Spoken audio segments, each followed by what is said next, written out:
Hey guys, welcome back to my channel. Today I'm going to be doing a collective book haul. So I know it's been a while since I posted a video. I had some stuff happen in my family, and if you follow me on Twitter or Instagram, you would have known exactly what happened. But I am back home now, and I'm trying to get back into the routine of things. So I've got a book haul to show you. It's kind of scattered from last month to December. Some of them are Christmas gifts, so let's just jump right into all the books that I have to show you.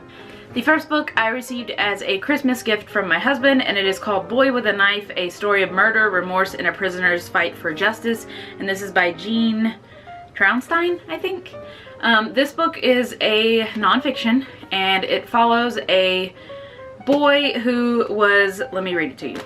He was sentenced to life in adult prison at the age of 16 for a murder that he committed in 1993 in a high school classroom, and then 20 years later in 2013 he became one of the few men in Massachusetts to sue the parole board and win his freedom. So I'm very interested in reading this book. I am really getting into this type of nonfiction, so I'm excited for it. The next book that I got is called 101 Alternatives to Suicide for Teens, Freaks, and Other Outlaws by Kate Bornstein, and this cover is gorgeous. I love it.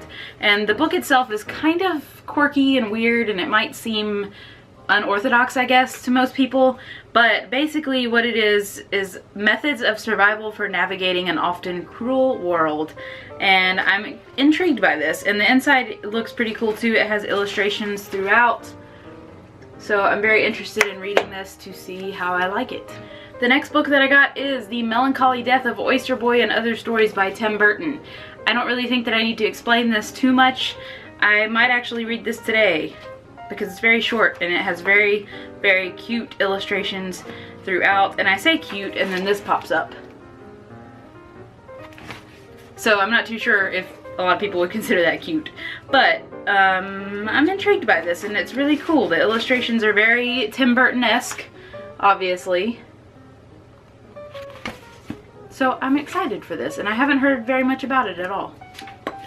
The next book that I got is Beast by Bree Spangler, and I was initially thinking that this was a Beauty and the Beast retelling, and I think it has notions of Beauty and the Beast throughout the story, but I'm not 100% sure. It's about a 15-year-old boy whose nickname is Beast, and he goes on a roof and falls and wakes up in a hospital with a broken leg and is sentenced to attend group therapy for self-harmers. So it looks like he meets a girl there or something like that. I don't know. It sounds interesting, and Beauty and the Beast is like my favorite ever, if you guys aren't aware of that already. I'm very excited to read this book, and I think that I'm really going to enjoy it, but I will let you guys know. The next book I received from my in-laws for Christmas, and it is Furthermore by Tahara Mafi, and this cover is beautiful.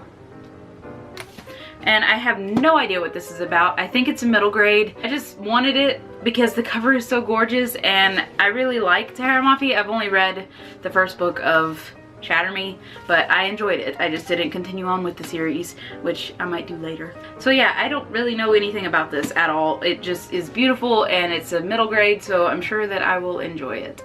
The next book that I got is from my in-laws as well for Christmas, and it is Crystal Storm by Morgan Rhodes. This is the 5th book in the Fallen Kingdom series. I've only read books 1 through 3, I think, or 1 and 2. I'm not sure, I can't remember. But I do plan on continuing with the series. I really, really enjoyed the first few books that I've read.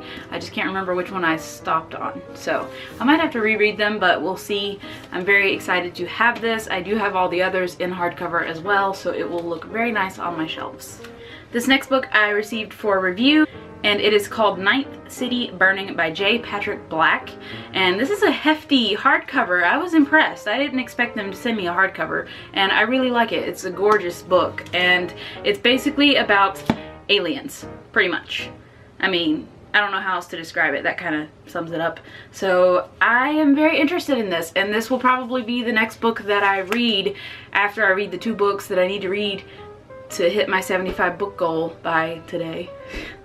But I'm very excited to read this book, and I will let you guys know what I think of it. I will probably do a video review once I've read it. The next book is one that I purchased out a while ago. I can't remember exactly when, and it is the Diabolic by S.J. Kincaid. I've heard a lot of great things about this book. I couldn't tell you what it's about. I don't really remember. I just know that Jen over at Reading with Pugs really liked this book, and there were a couple of other booktubers that mentioned it, saying that they really enjoyed it, and I just had to pick it up because there's so much praise about this book so far, so I'm really excited about this one. The next book that I got was from the Owl Crate box for December, and it is Of Fire and Stars by Audrey Colthurst. And this book looks really pretty, and this is about a princess who has an arranged marriage or something like that, and she possesses an affinity for fire. So it deals with kingdoms and other weird elements that sound very intriguing to me, so we'll see. The next two books you guys already know that I have. They're from the Owl Crate box for November. So I have Alice's Adventures in Wonderland by Lewis Carroll, and I absolutely adore this edition. And then I also have Heartless by Marissa Meyer, which I have yet to read, and I really want to read it because you guys, Alice in Wonderland, the Red Queen, all that stuff, I'm all about that. So I'm very excited to read this. Hopefully I'll get around to it soon. The next book that I purchased is The 100-Year-Old Man Who Climbed Out the Window and Disappeared by Jonathan? Something. And this is basically about a 100-year-old man who climbed out the window and disappeared from a nursing home, and he's 100 years old and he's healthy and he goes on an adventure, and it sounds really cool. The front says it's never too late to start over. I just can't wait to see where he goes and what kind of adventures he has. I'm very intrigued by this book, and I've heard some good things about it, but I haven't heard too much about it. So if you've read it, let me know in the comments below what your thoughts are. Next book, I'm not sure if I showed you guys that I got this one, was Fantastic Beasts and Where to Find Them, the screenplay. I haven't seen the movie yet, and when I saw the screenplay was out, I decided to pick it up. I've heard mixed things about it. Some people really like this book, others don't really care for it that much, so we'll just have to wait and see. Hopefully I'll get a chance to read it before I actually watch the movie. And the last book that I have is Escape from Asylum, which is by Madeline Rowe, and this is an Asylum prequel. So I think Asylum is a duology, or it was originally, and then she came out with a prequel, which is really awesome. I can't wait to read this. I did enjoy the other Asylum books. Camera shut off, so the frame might be a little different. I was saying, before I was so rudely interrupted, that I enjoyed the Asylum books. They weren't exactly like my favorite books of all time, but they were good enough that I got really excited about them, and I wanted to pick this up, so I'm excited to read it. And it does have creepy pictures throughout, just like the original two books. So I will let you guys know what I think of this. So those are all of the books that I've purchased or received from publishers or received as gifts over the past 2 months. I feel like I've kind of cut down on my book buying a lot, and that may not be evident in this video, but for 2 months for me to only have that many books, and some of them I didn't purchase, is pretty good for me. I'm trying to not buy as many books in the new year, so we'll see how that goes. But let me know in the comments below if you've read any of these books and what your thoughts were on them, and I will see you guys in my next video. Bye!